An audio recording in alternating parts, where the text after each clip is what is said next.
Well, you bring the truth, Mr. Spielman, but Ryan Day yesterday is saying, no, Big Ten matters, and it's all about Not saying tradition it and doesn't excellence matter. and all that. It's just, yeah, I know.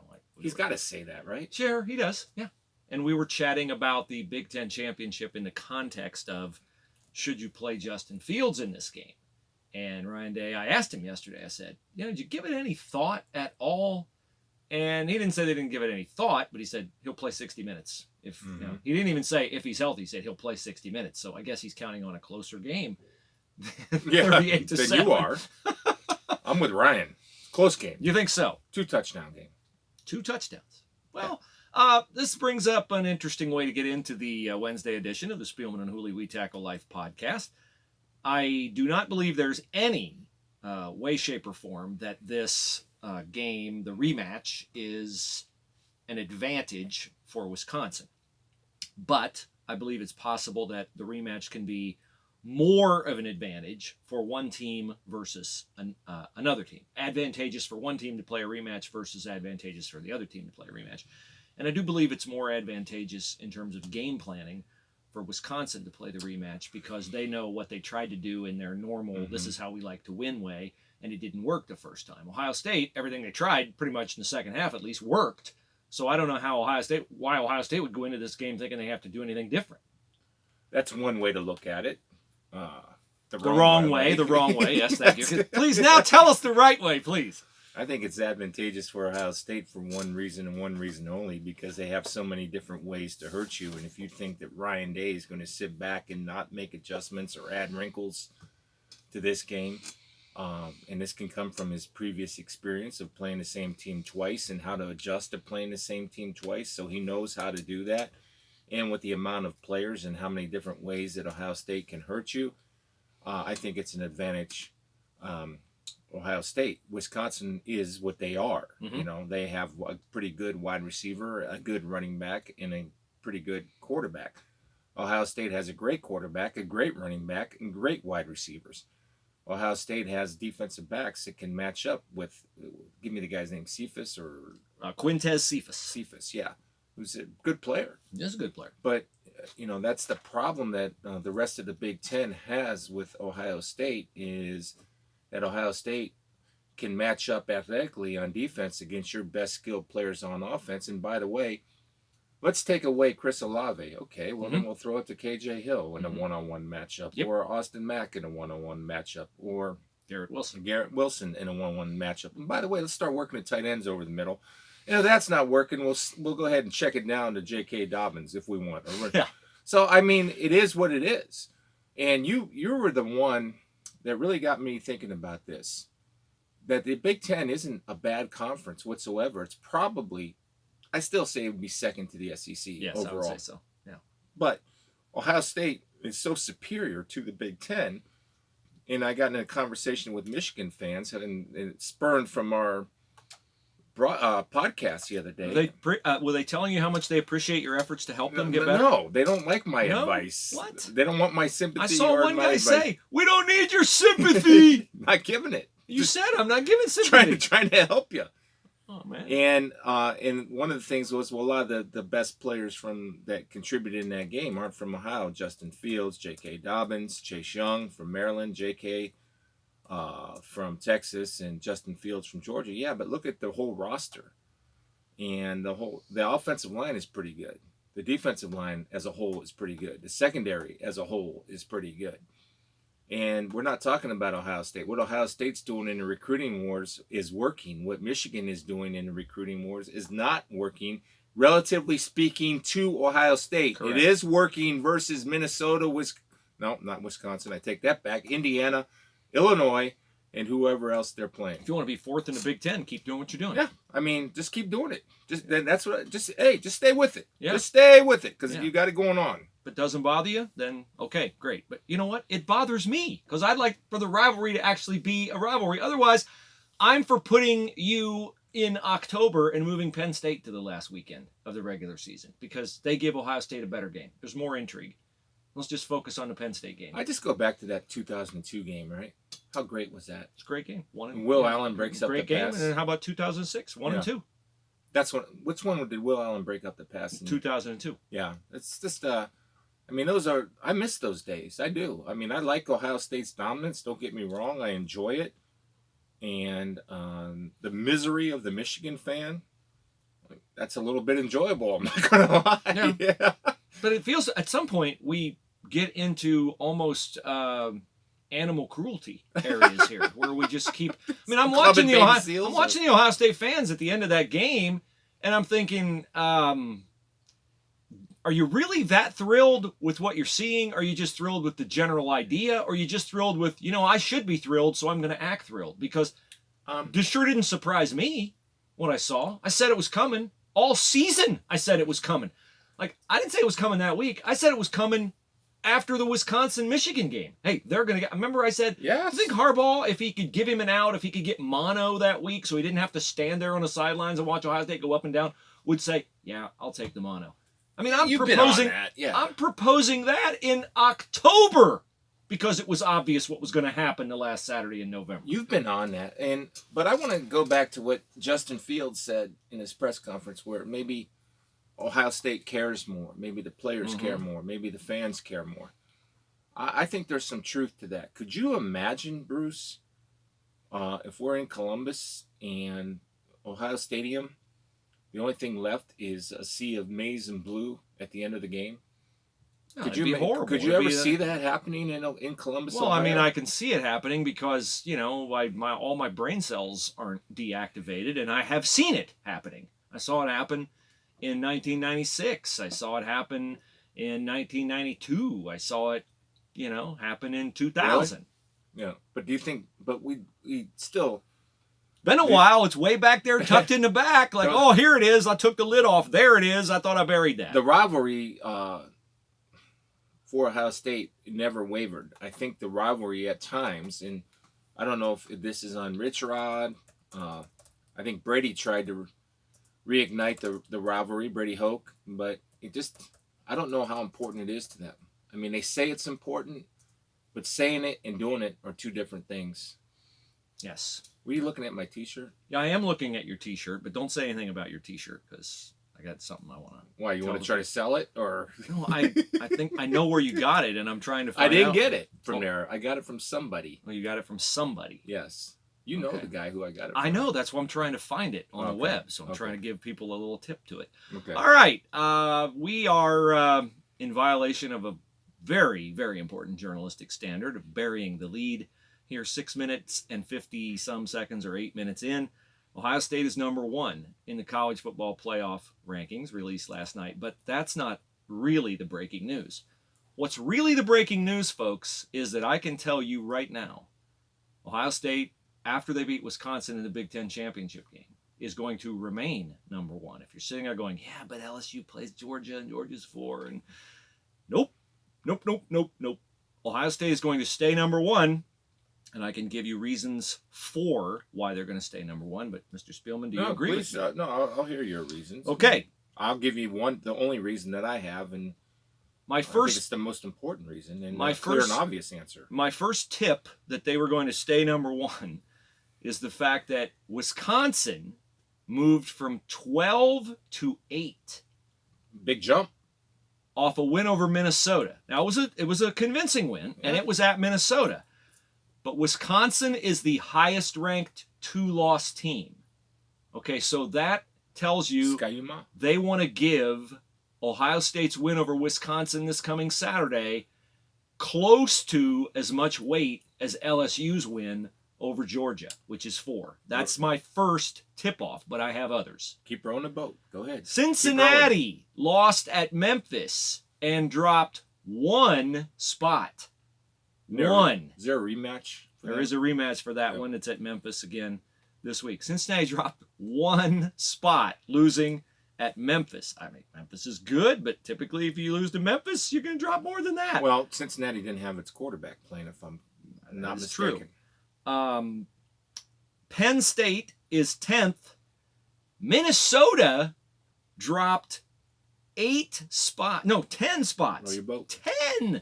They dropped from 8 to 18. Now, Minnesota really didn't have much to do with Ohio State. I bring up the Minnesota thing in that if Minnesota stinks, like the committee's sitting there going, we really don't believe in Minnesota, but they're a one-loss team, and so, okay, we have to rank you 8th. But, boy, we're waiting for you to lose, and we're going to, drop you like a hot rock. So they drop Minnesota. Okay, if Minnesota stinks, then why are you giving Wisconsin's win over Minnesota such great weight? And here's the final straw. Okay. Bama dropped 7 spots after losing on the road to Auburn by 3, where Bama got totally screwed at the end of the half on a field goal. They got totally screwed on that field goal. No. All right. Bama dropped 7, losing on the road by 3 to Auburn.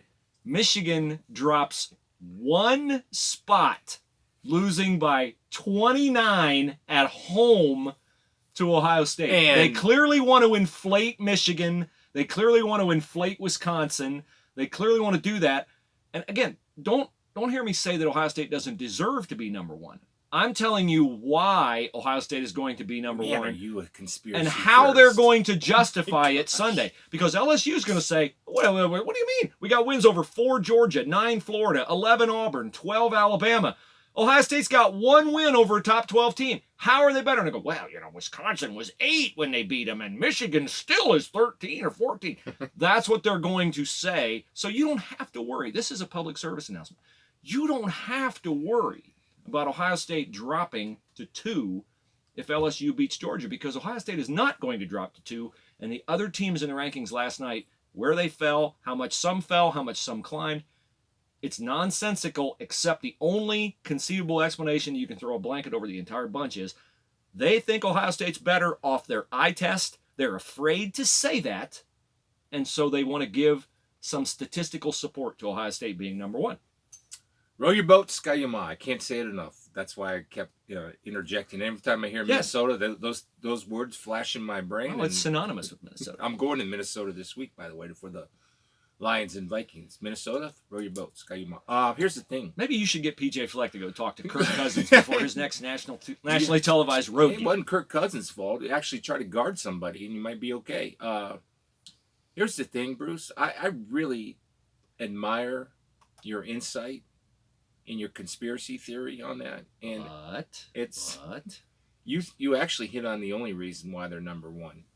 I know why they're number 1. I'm just saying that's why they're afraid to say why. I don't know why they're afraid just to say it, because that was the biggest thing of why we have this committee invented.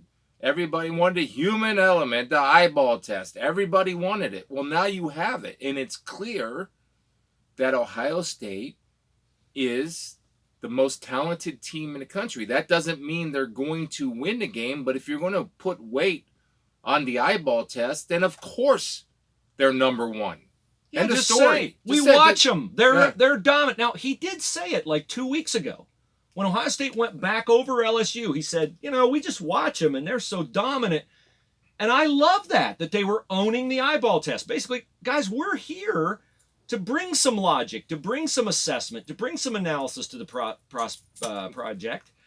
And so, we think Ohio State's better. So one thing you're not taking into account, that I, of course, am, because I am the ultimate pessimist, if there's an upset Saturday night and Wisconsin wins, that still gives them... just stay with it. Just stay. I know. Pretend like you Wait, I don't have any music so that people know we're in fantasy land. I don't have any harp music to play. Just in case. I mean, dream scenario. It's not like it could never happen, right? I mean, it's possible. Well, Appalachian State beat Michigan. Yeah, So I got Chaminade beat Virginia. So I guess anything's possible. It is possible. That's in sports. Anything's possible. So they're just covering their ends to make sure that Ohio State gets into the playoffs and saying, well, our number 1 got beaten up by number 8, so we can only drop them 2 spots. Yeah. No, that's true, too. So I think it's actually, now I think about it, because of my awareness in my instincts, in my natural brilliance on figuring out. and your humility. It took you too long. You were playing with a computer. It took you too long. Yes. And my humility. No, I do think it gives them cover to drop them to 3 or 4 if there happens to be an upset. Well, and they should only drop them that far. Yeah. I mean, Ohio State is, to To have a college football playoff this year, to presume there are 4 teams better than Ohio State, no matter what happens Saturday night, is ridiculous. Let me ask you this question.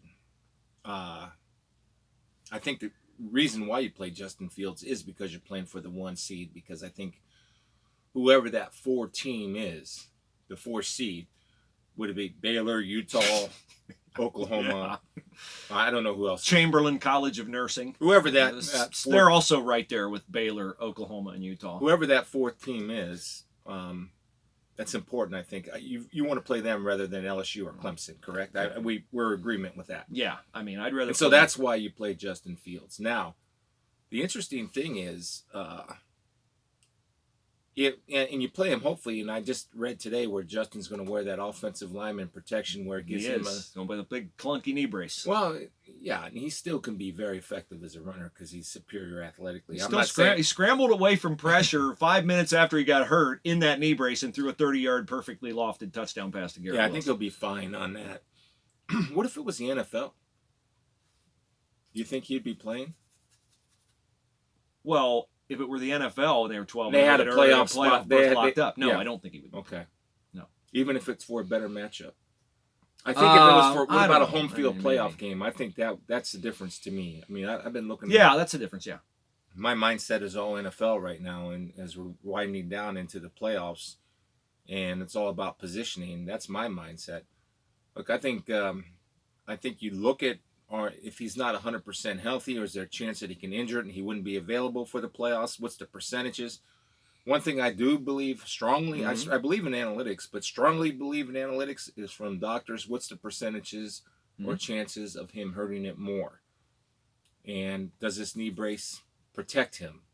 And I think for Justin, I think if it's a security blanket for him, good. Wear 2 knee braces. I still think he's athletic enough to where Wisconsin can't automatically say he's not going to run the football. That'd be a mistake. But I do know this. Ryan Day understands how to prepare for 2 opponents in the same year. And I think a lot of that comes from, the benefit of coaching in the NFL because you do 2 divisional opponents every single year.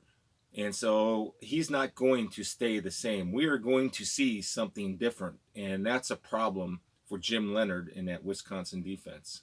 Jim Leonard, by the way, is the defensive coordinator of the Badgers out there. Yes, he is. Former Wisconsin Well, I don't Badger. know if anybody knows that. Well, I was just confirming your brilliance in humility. All in one. Jimmy Leonard is the Wisconsin DC, played at Wisconsin. He's one of the great walk-on success stories. Ended up playing in the NFL with the Baltimore Ravens. I know.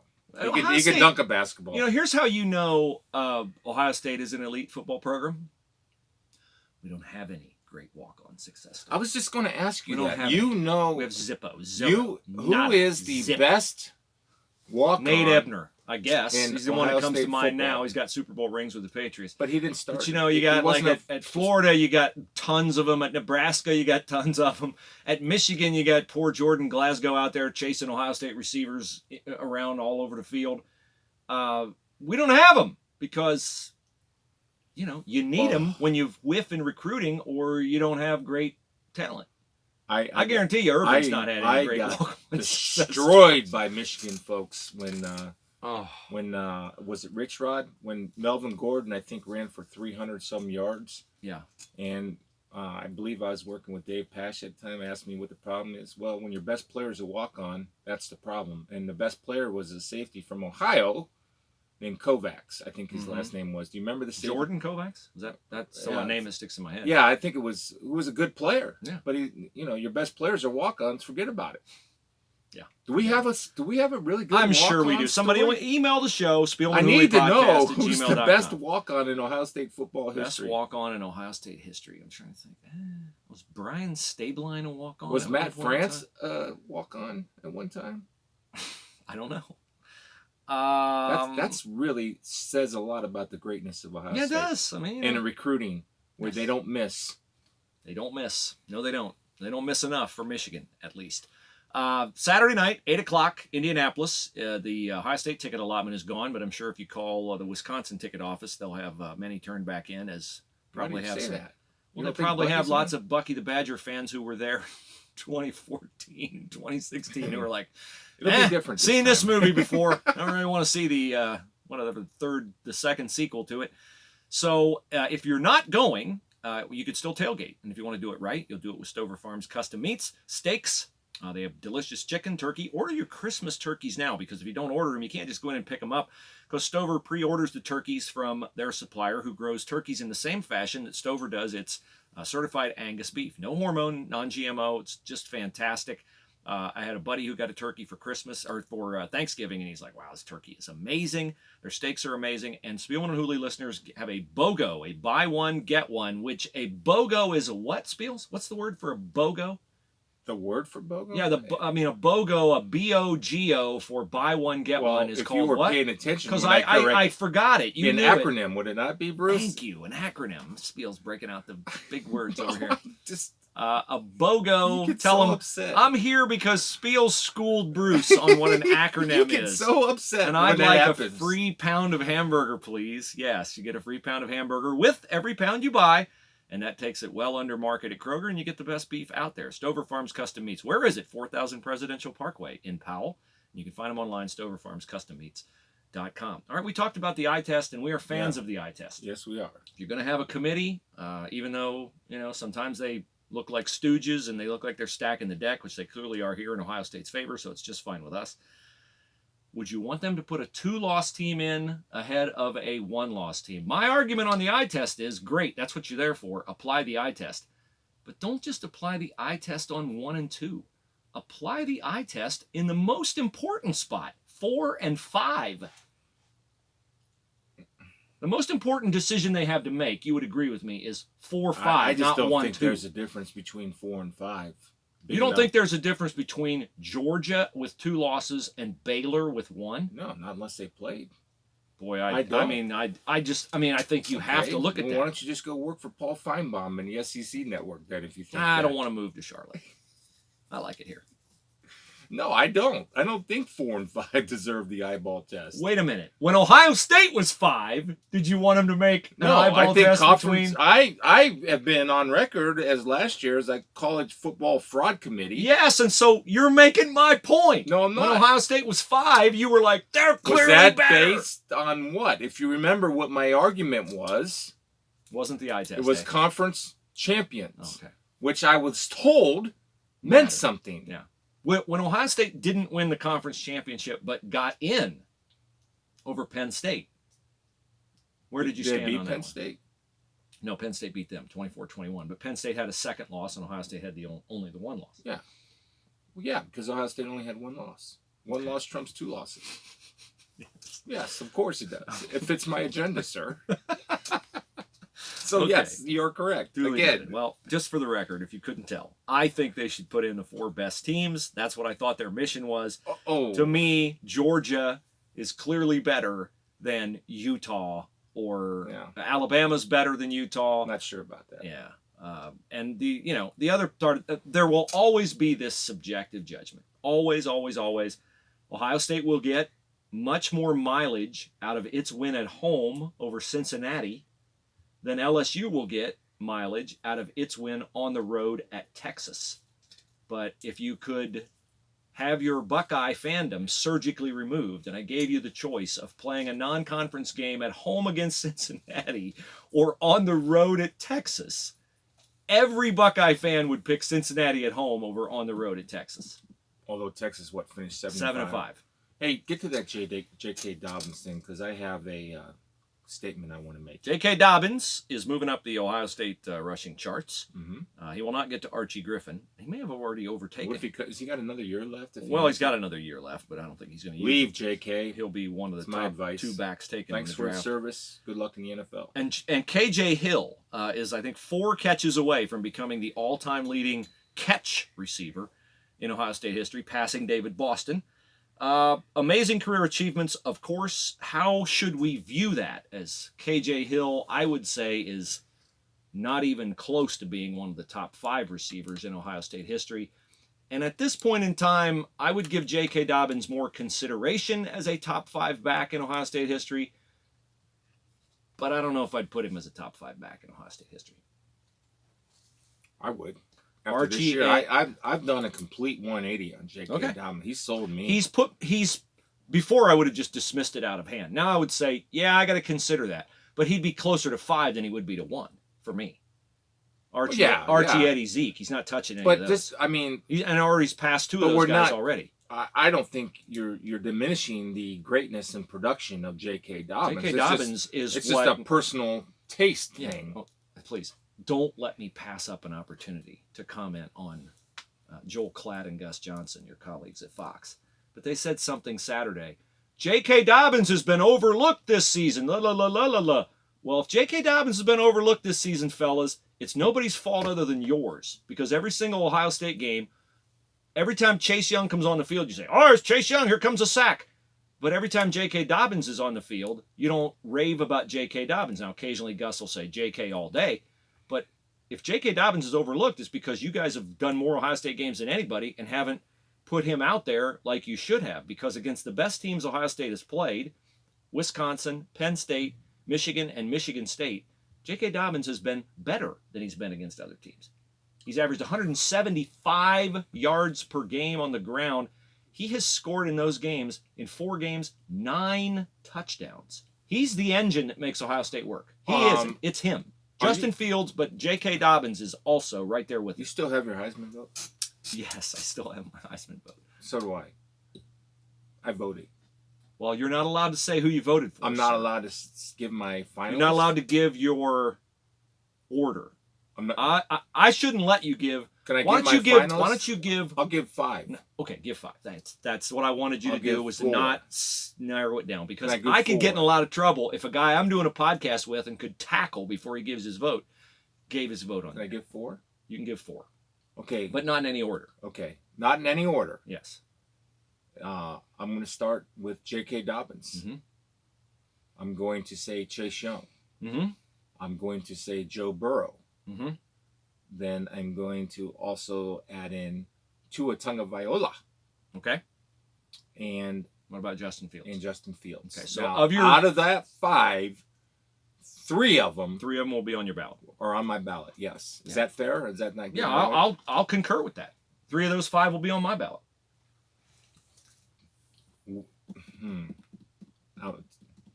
I'm going to say, well, I don't want to say that because it'll give away. Yeah, 3 of those 5 will be on my ballot. In other words, J.K. Dobbins, I think the takeaway from that is we both think J.K. Dobbins has had a phenomenal year, but I still don't think he's, if you say top 3 back in Ohio State history, I wouldn't say J.K. Dobbins. No. Here's how I base my Heisman vote. And, I mean, Joel and Gus have said this. There's the top player in America. Yes, many times they've said Chase Young is the top player in America. I get that, but I kind of put on, who's played the best, in my opinion. That's how I didn't vote for the best. I don't necessarily vote for the best player. Mm-hmm. I vote for who had that special year. And this is the thing about the Heisman is that that's fair to vote that way, though. Yes, of course, because there is no. Well, there are wrong ways to vote for the Heisman. There are guys who just pick 3 guys from whatever school they love and vote for them. That's the wrong way to do it. Or, like some years they'll vote for, they cover a team and they'll vote for a guy who finishes 10th. You should have the winner on your ballot. If you don't have the winner on your ballot, I guarantee I have the winner on my ballot. I mean, if he's not one of your top 3, then you're just a homer, you're not paying attention. But it's said it's the most outstanding player. Okay, what does most outstanding mean? Most outstanding can mean some off-field judgment of his character. It doesn't have to, but it can. True confession, I left Peter Warrick off my ballot because Peter Warrick got arrested for shoplifting. Okay? So that, to me, I didn't want Peter Warrick having a midseason suspension for shoplifting, a crime.